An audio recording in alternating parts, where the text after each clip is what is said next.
à part moom ak Diomaye yeneen candidat yëpp ça tourne autour de 3-2-1%. Ouais. Donc kon lépp ci ñoom la cristallisé wu donc y avait eu une bipolarisation carrément mais avec lii nii di dessiné wu nii je pense pas que ni Amadou Ba dina taxaw foofu di jéem a woote gatsa gatsa. yaakaar nga ko après ba communiqué bi nga xamante ni seen directoire de campagne bi jot nañ ko fësal démb. waaw parce que démb xam nga Amadou Ba jot na wax. jot na wax voilà ni ma déggee en tout cas c'est le pressentiment que j'ai eu wax dëgg yàlla parce que tamit bon voilà amuñu force. y a plus amatul y a plus rien nañu dem opposition rek te waaw. préparé waat daal. et président Macky Sall dans tout ça lan nga jàpp ni mooy doon réaction dinañ ko xaar tey. non man jàpp naa ne mbir mi bettu ko. waaw. moom lu waral tekkaaram depuis boobu ba léegi it moom it dégguñu ko. mais xam bettu ko xamoon na ne fii la mbir yi jëm moom ba mu teelee taxaw ne bokkul xam nga nag ne woon naa la moom du mës a engagé combat bu muy perte leer na lii du baax moom ca la reculer sacrifier am bon maintenant à un certain moment donné aussi def nañ fi trop de mal. xam nga sonal fi ay nit jaxase dëkk bi sawaay Sénégal mel ni lu kenn xamul. nit ñi sonn fitna booy wax sax sa waa kër dañ lay téye naan la non. nangam tolloon fi moment yoo xamante ni metti woon na torop. léegi nag loolu il a essayé de limiter les dégâts quoi à un certain moment donné en libérant tous les détenus politiques loi d'amnistie et cetera donc moom jàpp naa ne il avait des signes avant-coureurs de cette victoire là moo tax mu jéem a xool naka lay utee ay porox ndollu de passer par la fenêtre quoi. lan nga jàpp ni moo gën a déterminant. Ousmane Sonko ci naka moom la du début jusqu'à la fin. coow li Ousmane Sonko la pas Ousmane. parce que bon Diomaye c'est quelqu'un de connu oui effectivement mais moom ci boppam Diomaye Faye son candidat c'était Ousmane Sonko tey jii nii bon Diomaye demoon moom kese mënul am 2% c'est ça la vérité. Donc l'Oscar revient à Oscar Sierra. Donc koo xamante ne il a fait preuve d'un courage d'une détermination d'un engagement boo xamante ne jamais acteur politique mosu koo def ci Sénégal te lii nii yëpp ak soutien bu sincère bu dëggu bu mu am en faveur de son candidat Bassirou Diomaye Faye ànd ak moom il a commencé par sa base naturelle Ziguinchor sillonner le sud yéeg au nord jël lépp loo xamante ne am na ko ci discours ci engagement et tout ci koo xamante ne def na 8 mois de prison Diomaye a fait plus en même temps ñu génn rek engagé loolu noonu je pense que ni askanu Sénégal tamit vote bi ñu doon voté dañoo boolewaale ci vote boobu noonu feral rongoñu képp koo xamante ne àndoon nga ak Ousmane Sonko. ci coono ci wax ju ñaaw ci wax ju bon ci lépp lu nit di jël ci ñaawteef di ko teg ci kaw deram bii nii. Sénégalais yi jug comme un seul homme. pour dire basta à tout ça lépp loo xamante ne ñooñ Ousmane Sonko amoon nañ lu leen métti démb foog naa ne seeni rongoñ feroon na. te loolu askanu Sénégal moom moo ko jug lijjanti ko et que le parti Pastef aussi. Je te l'avais dit que c'est le parti qui a fait preuve d'une résilience exemplaire d'une résilience impressionnante parti musul dund li mu dund allant de la persécution de ses militants l'exil ñii dee dissoudre parti bi à parti boobu noonu tey jii nii moo def cet exploit là. lan mooy expliquer razzia bi am ci région bu mel ni Diourbel rawatina fii di Touba waaw dama ne lan moo koy expliquer waaw comme ñooñu dama ne moom votu ñu dañoo sànni Jamra Touba Tivaouane Kaolack Yoff Cambérène salafiste bi gagné na foofu yëpp. salafiste waaw moo gagné foofu noonu yëpp maanaam këru tarixa yooyu yëpp salafiste bi moom moo ko gagné ça c'est-à-dire à un certain moment j'ai entendu ay kilifa diine jug di joxe ndigal en faveur de Amadou Ba. y en a eu oui bien sûr am na ouvertement d'ailleurs mais seul le peuple est souverain te loolu noonu encore firnde la tamit ne Sénégal bëgg nañ réew mi tegu ci ay loxo yu set te Diomaye aussi bien ak Ousmane Sonko fa ñu jaar parce que fonctionnaire milliardaires yi yëpp foofu lañ leen di woowe te pourtant ñoom Diomaye dafa ñëw def déclaration de patrimoine bu leer nañ waaye ne lii la am te déclaration de patrimoine balaa moo gën a am solo buy pare ces 5 prochaines années. bi muy génnaat dina waat ne lii laa am donc kon këru diine yooyu noonu foog naa ne Pastef kese moom moo am instance bu tudd doomi daara. mouvement de doomi daara ñoom Omar Bamba Diop maa ngi leen di nuyu au passage. donc kon parti la boo xamante ne l'éthique les valeurs daf ko teg ci kanam surtout aussi les valeurs religieuses donc kon jàpp naa ne razzia bi amul benn connotation locale booy def à l'analyse parce que ni nga ko mënee wax Touba. noonu nga ko mën a waxee. Thiès noonu nga ko mën a waxee Kédougou. noonu nga ko mën a waxee Ziguinchor. ba Saint-Louis. am na ci sax dëkk ci Fouta yoo xamante ne saa waay Diomaye dafa lappali wàññi carrément.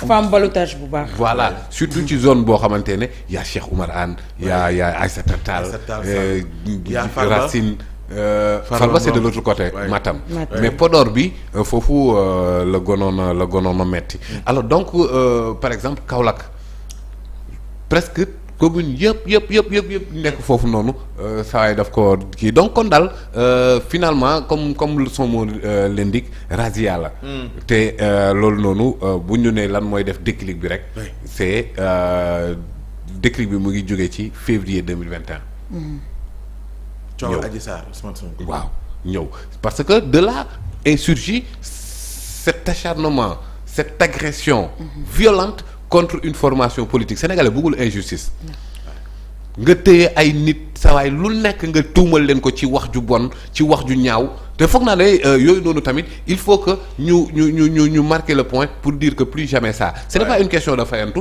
mais c'est une question de justice. mooy ne il faut que ñu yeggali dossier mais par force mënul ñàkk am na yenn wax yoo xamante ne génn na ci penc bi. pour moins que ça des Sénégalais ont vécu des années de prison. munoo maa wax ñi nga xamante ne tey jii ces détenus politiques là et qui ont fait un travail extraordinaire ci kii parce que boo doon gis caravane yi ñoom Babacar Sow ñoom Pape Abdoulaye Touré ñoom Ousmane Diagne Hannibal Djim Ben Talib Sow mais ils ont été très actifs ci kii boobu. donc dafa mel dañoo génn rek. engagé combat bi. c'est-à-dire dañ koo defoon challenge personnel. dem nañ benn moment boo xam sax seen carburant dafa jeexoon ñu gis gars yi di leen cotiser pour ñu yeggal. xam nga te yooyu man gis naa ay jeunes yoo xamante ne ñoom ñoo kolo dajale. xoolal li jënd seen i oto ak nangam teg seen i caravane dugg ci biir àll bi. xamuñu Diomaye xamuñu Sonko.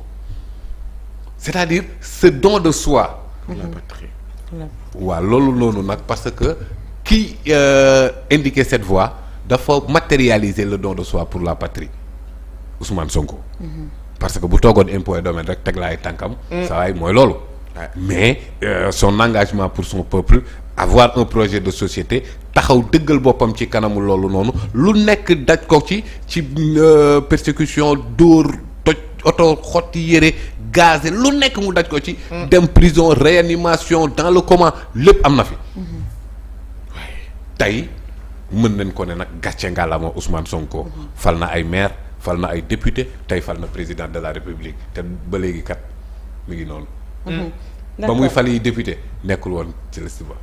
tey ba muy fal président nekkul candidat. c'est la première fois de l'histoire nga gagné ñaari élection te bokkoo ci benn Ousmane Sonko la. mooy tey dafa joxe leçon ci dëgg renonciation. don de soi. oui don de soi. ñaari élection yu tegloo nga gagné ko te bokkoo ci benn te gars yi bu ñuy teg seen dërëm wala seen benn atome d'énergie dafay fekk ñoom ñu am ci gain de cause direct Ousmane Sonko s'est investi plus que quiconque ci élection yi nii te nekku ci woon candidat. tey am na dëgg ci kaw ñoom Khalifa ñoom Bart ñëpp. waaye yooyu. mais tey jii nii Bart dafa sañati génn fenn naan mooy borom Dakar fu mu ko sañ a wax.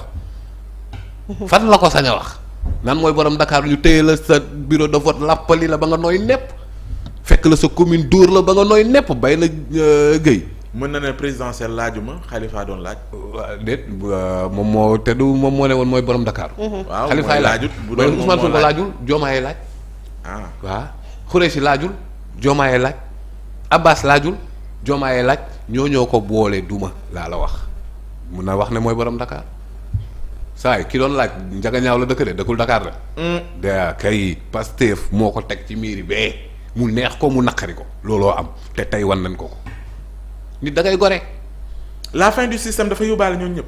ah mais bien sûr. waaw je waxoon naa la ci radar ne la am na ñoo xamante ne dem ne retraite politique dañ ko yëgagul kan ak kan laa la waxoon mbaa yaa ngi koy fàttaliku. Idi Khalifa. waaw kay ñooñu leer na leen seen retraite leer na leen Idi ak Khalifa ñoom waxatuñ leen. waaw ñoom nañ den toog donc refonte de la classe politique. boobu ma doon wax dafa yegg si. c'est-à-dire tu me cites Barthélémy Diaz Khalifa Sall et tant d'autres responsables de Taxawu à Dakar mais tey jii di saa da nga mës a gis xuree ci càmm ci politique moo leen duma. justement moo fekk ci biir nouvelle donne finalement. exactement boo demee Kaolack ay aji ndaw nga fay fekk ñoom Babacar Sow Azoura Fall. nga dem Tambacounda Zara Wage nga fay fekk moom moo defal affaire Sidiki. te xale la bu ndaw. Zara campagne bi ba mu saf sap. sillonné tout le département gagné mais ñooñu c'est-à-dire yeneen forme d'acteur politique. ñoom ñooy ñëw parce que en fait mutation sociale moo demee noonu ñoom nag yëguñ ko woon. mais démb ci ngoon waaw non démb ci waaw démb ci ngoon lañuy soog a xam ne nag ndekete système bi jeex na Ousmane Sonko a réduit le système à sa plus simple expression. d'accord dinañu ñëwaat ci yow Mamy démb dégg nga première tendance bi mu wàccee daanaka daal di jiital Bassirou Diomaye Faye mu nekk ci kaw. mu nekk loo xamante ne ñëpp ñu ci bëri ñu ngi naan finalement doo doontul woon élection waaye référendum la ndax nguur gi fi nekk moom la ñu teg ne ndax bëgg ngeen mu toogaat fi waaw wala déet. non mais c'est-à-dire que ni ñu koy jàngatee rek de manière simple mooy ne il faut comprendre que en fait li nga xam ne moo xew démb ak résultat yi wàcc dafay moo ne une chose c'est-à-dire que c'est la fin d'un cycle déjà. Il y a un cycle qui est là depuis un bon bout de temps et ce cycle-là. dañu fi nekk depuis des années et la jeunesse d'aujourd'hui ak relève bi nga xamante ne moom moo fi nekk nii tey ils ont eu envie de faire appel à une rupture boo xam ne dafa am kenn koo xam ne moo nekkoon c'est-à-dire porte-étendard bi kooku moo il a su délivrer le message qu'il fallait pour que nit ñi mën a comprendre ne la destinée de ce pays en tout cas pour les prochaines années concernant la totalité des jeunes yi nga xamante ne ñoom ñoo nekk ci réew mi parce que la majeure partie de cette population est quand même jeune donc il fallait casser li nga xamante ne moom mooy ce cycle là pour ñu démarrer waat beneen cycle générationnel bu bees loolu nag engagement la boo xamante ne il a fallu des années de bataille il a fallu des années de sacrifice le Sénégal a été peiné lourdement durant ce régime le régime du président Sall notamment nga xam ne ça a été un régime lourd en termes de pertes ñàkk nañu fi ay nit ñu bari ñoo xamante ne dee nañu ci contexte yoo xamante ne ni amaana mënoon naa ñàkk tout simplement parce qu'il s'agissait de délivrer des messages de démocratie mais on n'a pas voulu être démocrate en ce moment-là on a voulu tout simplement faire régner li nga xamante ne moom mooy doolécratie bi fi nekkoon et loolu Sénégalais à un certain moment donné dañu ci maaroon beneen bi ci topp mooy on a été également emprisonné ñu ci bari et dans plusieurs secteurs d'ailleurs mu dem ba